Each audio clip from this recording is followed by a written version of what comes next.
बिस्मिल्लाहिर्रहमानिर्रहीम। स्टूडेंट, हमारे पास lecture number 23 है जिसमें हमने रदरफोर्ड एटॉमिक मॉडल पढ़ना है। चलिए अभी बात करते हैं रदरफोर्ड एटॉमिक मॉडल की कि इसमें जो मॉडल है ये किस तरह दिया, यानी इसका जो एक्सपेरिमेंट था वो इसने किस तरह किया। अच्छा, पहली बात भाई, जो ये रदरफोर्ड एटॉमिक मॉडल था इसका इंट्रोडक्शन अगर इसकी बात करते हैं तो 1911 में लॉर्ड रदरफोर्ड ने ये कंसेप्ट दिया था। रदरफोर्ड गोल्ड फॉयल एक्सपेरिमेंट, इसे गोल्ड फॉयल एक्सपेरिमेंट भी कहते हैं। क्यों? क्योंकि यहाँ पे सोने का एक ब्रीक वर्क इस्तेमाल किया गया था, यानी सोने का वर्क जिसे गोल्ड फॉयल कहते हैं वो इस एक्सपेरिमेंट में यूज किया गया था। इसी वजह से इस एक्सपेरिमेंट को गोल्ड फॉयल एक्सपेरिमेंट भी कहा जाता है। इसके लिए क्योंकि आपको पता है जब भी कोई एक्सपेरिमेंट वगैरह कोई भी चीज की जाती है उसके लिए महसूस अपरेटस वगैरह होता है। तो अपरेटस जो था वो हमारे पास था सबसे पहले गोल्ड फॉयल, और उसकी थिकनेस कितनी थी 0.0004 सेंटीमीटर, इन पॉइंट के बाद टेट्राफोर, उसके बाद 4 सेंटीमीटर।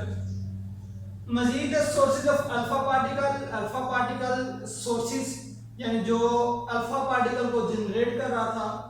उसके बाद thin plate of lead with hole, और एक आपके पास प्लेट थी लेड की जिसके अंदर सुराख था, जिस तरह बनाई गई है।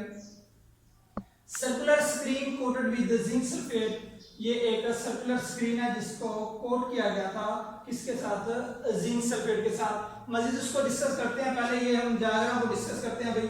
सबसे पहले ये हमारे पास एक सोर्स है अल्फा पार्टिकल का, यानी यहाँ से अल्फा पार्टिकल जो है वो रिलीज हो रहा है। जब यहाँ से वो एमिट होगा तो हमने कहा कि रास्ते में हमने एक लेड प्लेट रखी हुई है जिसके दरमियान में होल है। तो ये लेड प्लेट के दरमियान में जब पास करेगा उसी होल में से, तो आगे यहाँ पे ये गोल्ड फॉयल पड़ा हुआ है। ये हमारे पास जो है गोल्ड फॉयल, यानी ये सोने का वर्क यहाँ पे पड़ा हुआ है। ये अल्फा पार्टिकल यहाँ पे आकर टकराएगी यानी इसके ऊपर, और ऑलमोस्टली जो है वो देखा गया है कि ऑलमोस्टली पार्टिकल जो थे वो इस फॉयल में से पास कर गए और जाके जिंक सल्फेट के साथ टकराए और उन्होंने ग्लो पैदा की। कुछ यहाँ पे जाके सीधी जगह टकराए, कुछ इस साइड पे, कुछ इस साइड पे, और कुछ चंद एक ऐसे थे जो कि वापस डिफ्लेक्ट होके आए वापस। अच्छा, मेन हमारे पास जो काम था इसका वो हमारे पास एक्सपेरिमेंट कैसे हुआ था। ही bombarded alpha particle on a 0.004 centimetre thick gold foil.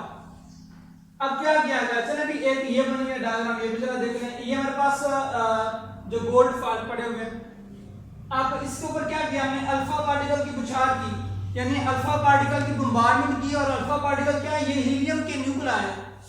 ये क्या है, ये हीलियम के यानी 8e+2, ये हमारे पास हीलियम का न्यूक्लियाई यानी हीलियम है जिसको हमने गिराया किसके ऊपर है, गोल्ड फॉयल के ऊपर as a alpha particle. He observed the effect of alpha particle on a photographic plate coated with zinc sulfate। अब उसने क्या किया कि जब ये वाली जो चीजें हैं, जब ये अल्फा पार्टिकल इसके ऊपर गिराए तो उसने जो मुशाहदा किया वो किसके लिए किया, वो उसने जो फोटोग्राफिक प्लेट थी उसके लिए देखा कि कितने पार्टिकल जो पास कर रहे हैं और कितने पार्टिकल जो पीछे जा रहे हैं। ये सारा जो प्रोसेस हुआ था वो इस हमारे पास डायग्राम के जरिए हुआ था।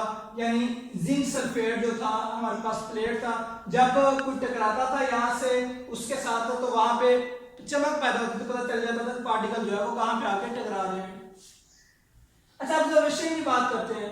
Almost all the particle passed through fall undeflected, क्योंकि जब ये एक्सपेरिमेंट किया गया था और देखा गया था कि जो ज्यादातर पार्टिकल थे, बल्कि ज्यादा से भी ज्यादातर पार्टिकल जो थे वो इस फॉयल में से गुजर गए थे, यानी विदाउट डिफ्लेक्शन।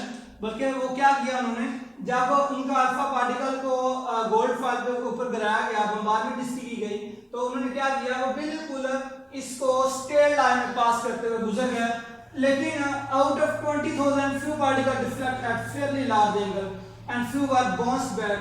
लेकिन 20,000 में से तकरीबन 20,000 पार्टिकल में से चंद एक ऐसे थे जो कि टकरा के वापस आ गए।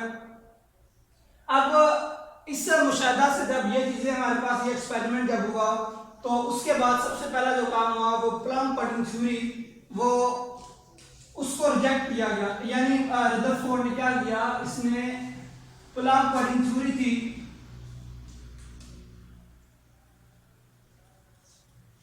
कलाम बॉन्डिंग थ्योरी को इसने क्या किया, इसने रिजेक्ट कर दिया।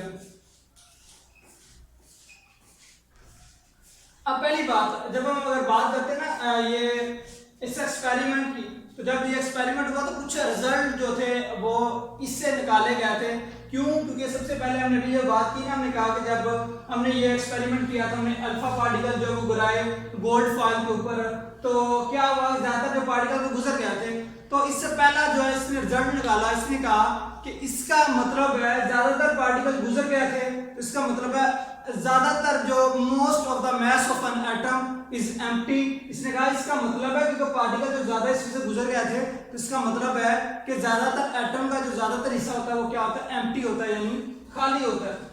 अब तकरीबन हमने कहा 20,000 में से चंद पार्टिकल ऐसे थे कि जब वो टकराए जाके फॉल के साथ तो वापस डिफ्लेक्ट हो गए, जब वो जाकर टकराया तो वो क्या होगा, डिफ्लेक्ट हो गया। तो इससे उन्होंने इशारा किया कि इसका मतलब है कि एटम के मिड में कोई ऐसी चीज पड़ी है जो कि काफी ज्यादा डेंस है, हार्ड है, यानी काफी ज्यादा सख्त है।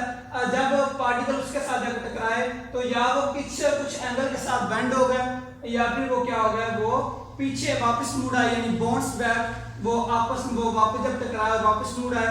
तो मजीद इससे ये भी पता चला कि एटम के मिड में कोई ना कोई जो है वो सख्त चीज पड़ी है। बाद में इसको किसका नाम दिया गया, न्यूक्लियस का नाम दिया गया। और मजीद न्यूक्लियस के अंदर जो मवाद उसे न्यूक्लियॉन्स भी कहा जाता है।